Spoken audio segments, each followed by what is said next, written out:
In the reading lesson, children develop a love of reading by listening to and later reading fine literature. They learn that authors organize their writing differently depending on their purpose for writing. Watch as Lisa and the children discuss the types of writing. It's a narrative. What can you tell me about a narrative, Mia? Beautiful. It has characters, plot, and setting. Now let's skip over to informative narrative. How is informative narrative different than a narrative, Carson? Because it has information. Yes, it still has characters, plot, and setting, but it has information. You're exactly right. And what is our third type of passage, everybody? Informative. What can you tell me about informative, Ian? For a topic, information, Yeah, you're reading about a topic and you're learning information about the topic, aren't you? One of the most impressive aspects of Spalding is its motivating power to fully engage the natural learning dispositions of the mind. Now watch this power in action as kindergartners toward the end of the year identify and then consciously use 5 mental actions to comprehend text. Monitoring comprehension. What does that big word mean? Monitoring comprehension, Kaylee.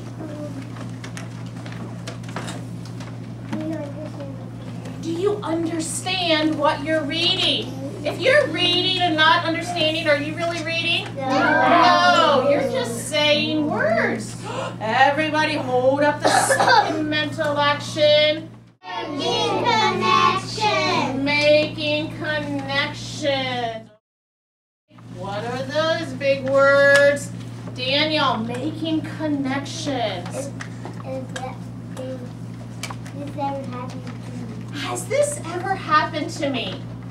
If something's happened to you and you're reading about it, it helps you with your understanding. Everybody hold up the third mental action card. What is our third mental action?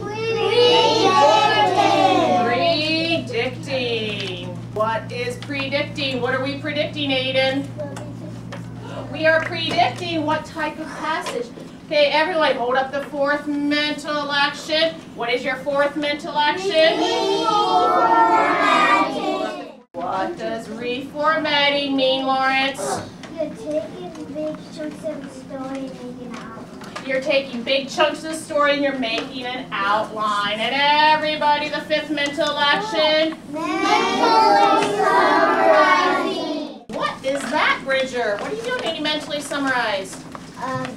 You're retelling the story in your own words. You're retelling the story in your own words. That's the key. You're using your own words. I am going to begin reading, and you're going to predict whether the passage is a narrative, informative, or informative narrative.